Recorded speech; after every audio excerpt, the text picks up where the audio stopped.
the people from Africa, they've been suffering for 8 years. The Eritrean refugee, one of the longest crises in the world, no one bothered about them at all.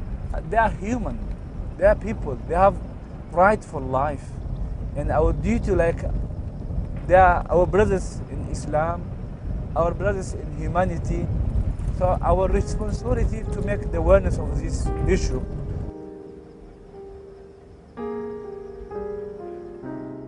My parents come from Pakistan, from Peshawar. Around Peshawar there's this refugee camps also. And I am from my ethnic background. My people, many of them at the moment are refugees. And I was only saved from that because my parents traveled to the UK. So these people, these refugees or anybody else, the fact that they are in trouble, that could have been me so easily. It could have been me so easily.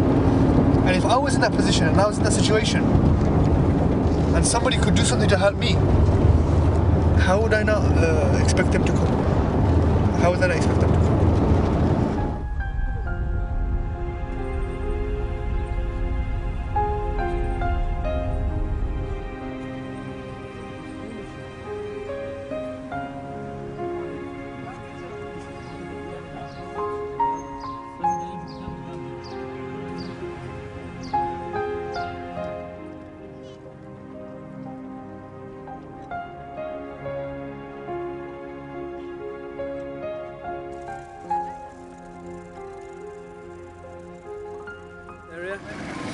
Looking forward to going to the schools, I think, more than anything else.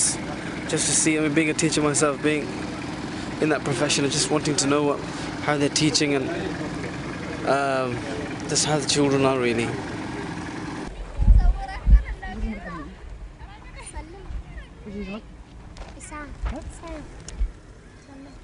أخي السلام عليكم. عليكم السلام. كيف حالك؟ مرحبا، كيف الحال؟ ايش اسمك حبيبي؟ قرب الطوب. حسب الله. حسب الله. أخي حسب الله، كم لك في هذا المكان؟ والله أنا كبرت في البلد. السلام عليكم. وعليكم السلام. كيف حالكم؟ تمام. بخير؟ ما طيبين؟ شاء الله. كم عايشة أنت هنا؟ ها؟ كم عايشة في هذا المكان؟ في المكان دي من 20 زيادة عندي. أكثر من 20 سنة. أيوه. أنت عندك كم من الأطفال؟ الأطفال؟ 4 عندي. كيف أحوالكم؟ كيف تعيشوا يعني؟ والله بس صعبة مرة. ما عندنا كروت هسه هنا. أيوه ما عندنا حواشة، ما عندنا. بلاد كمان ما عندنا، وبهايم ما عندنا. كم وجبة تأكلهم في اليوم؟ والله بس أنا عايز منك بصدق يعني. أيوه بس اللي ألقى بديهم 3 مرات أديهم كده، ب2 مرات أديهم. إيش يأكلوا؟ إيش يأكلوا؟ ها؟ إيش تأكلوا من الأكل؟ لا إيش ما ناكل، نفس كسرة وكده. إيش كمان عشان نشتري قروش يجيب نشتري له يومية. لحم؟ هل تأكلوا لحم؟ لحم لا. متى يمر عليكم لحم؟ لحم والله بس ما تمر لنا، لكن القروش ما الآن متى أكلت آخر مرة لحم مثلا؟ ها؟ متى أكلت أنت وأولادك آخر مرة لحم؟ لا والله ما ناكل. قبل كم شهر؟ سنة، سنتين، 6 شهور؟ والله بس بدون الحقدة ما ناكل كده. بيسألك أنت كأم وعندك أطفال، إيش الأمنية اللي عندك يكون لأولادك؟ إيش يعني أنت؟ قل عافية. عافية وتعليم. وتعليم. وتعليم.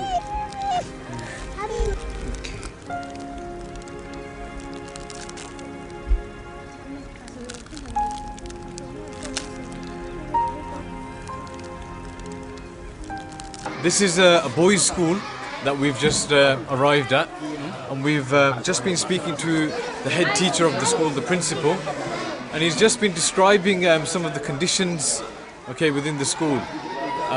As you can see here, the class numbers are very, very big. In fact, most class sizes, okay, reach numbers of at least 80 pupils per class. And when I asked him, how do you teach these people, how do you manage? Because when you have numbers so high, you can only but manage. And he said, we don't. He goes, we don't manage. He goes, all we can do is just stand at the front and just teach. And if somebody learns, he learns, and if somebody doesn't learn, then he doesn't, and we can't help them. Then I asked him, how can we help you? What is it that we can do that can improve the lives and the education of these children? And he said that water is a huge problem here.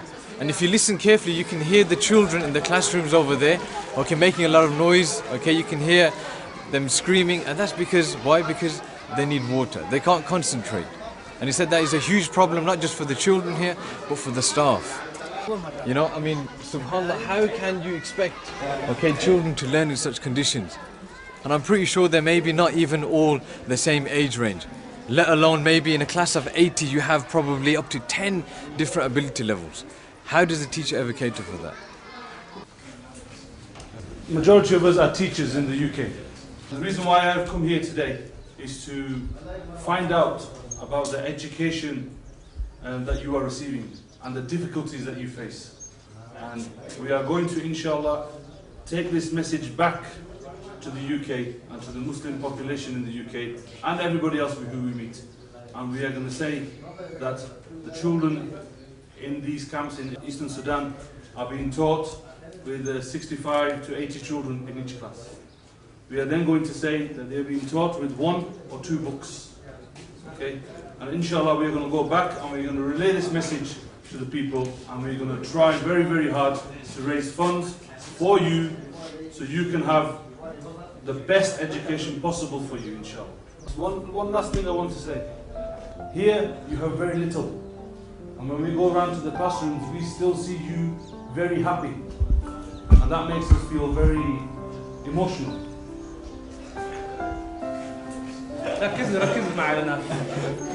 هي جملتين. عندنا أقول لك this. Do this. يعني لا. If I say do that. Do this. Do that.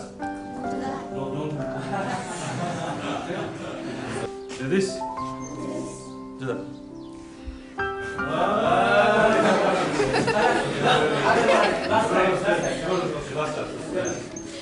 Do this. Do this.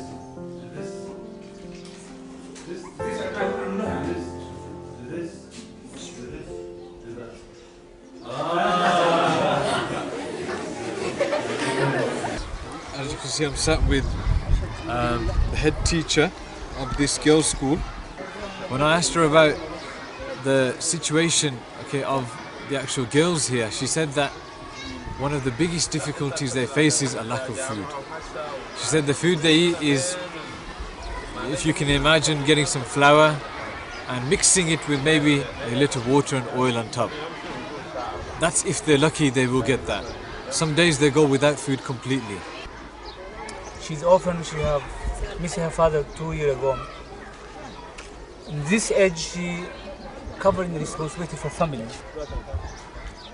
She came in to receive education, and at the same time she have responsibility for her family. كم عمرك يا ماما؟ كم عمرك؟ 10. She is 10 years old, and she's selling this food to support her mom, the rest of her brothers. خلاص ما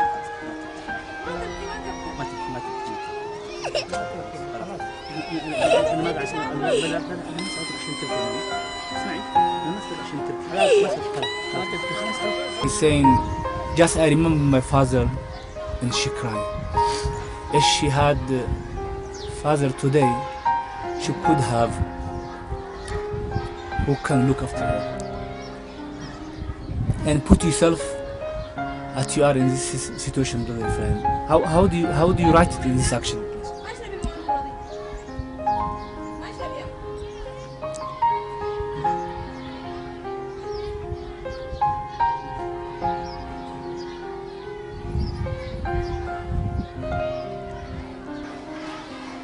We need to donate our money to providing resources for these people to enable them to stand on their own 2 feet.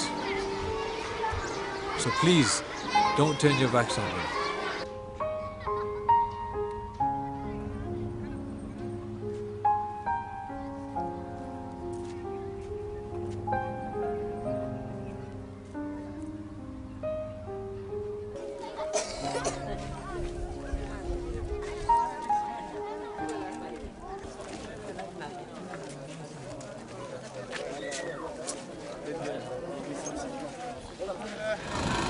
We're actually quite lucky. We're very lucky here today because we've managed to get hold of one of the people who actually runs clinic in Gargur. It's pretty much the only clinic that provides care services for all the population around here and including the refugees. Now this brother over here, Brother Badruddin, he's the person who actually leads and manages this clinic or hospital, as they call it around here. And he provides all the administrational overheading, and he is also the sole resident doctor here. Main problem which face us, malnutrition. I think their family, those child and their family are indeedly in need to help, medically, socially, educationally, and to help them religiously. You leave your family and you stay here, and you only visit them for 1 day a week.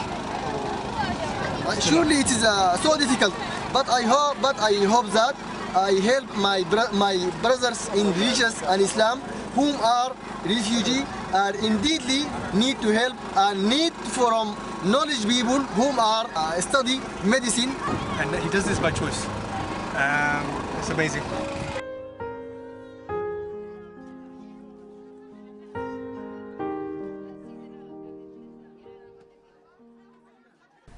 بسم الله الرحمن الرحيم. حياة علي إدريس، هيئة الأعمال الخيرية، معسكر كيلو 26، هوم فيزيتر سوبرفايزر. الأيتام ديل الله يرحمه كان بعرف أمهم أنا زمان، وبعرف أبوهم كمان الله يرحمه قبل ما يموت.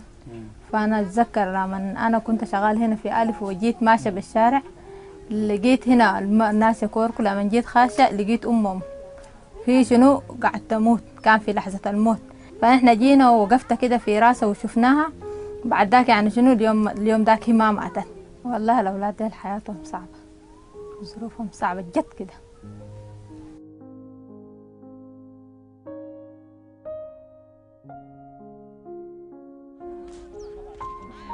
This girl Amuna, who we've been filming, she makes this journey probably about 5 times in the day, 3 times in the morning and twice in the evening.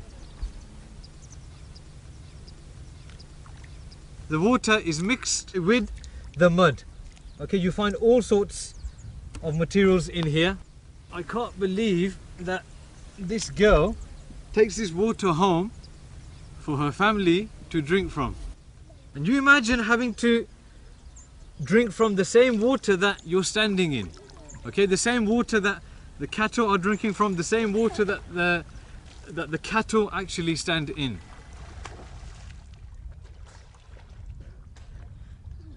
Now that just goes to symbolize the level of poverty that these people find themselves in.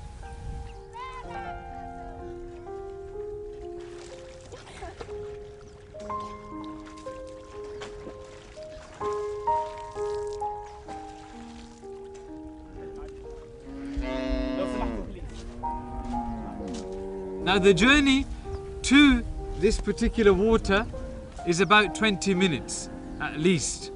And you imagine a girl, okay, of her stature, only 10 years old, having to carry, okay, such a bottle 5 times a day. Somebody who's malnourished, somebody who probably only eats, if she eats, once a day. What she has to go through to do this.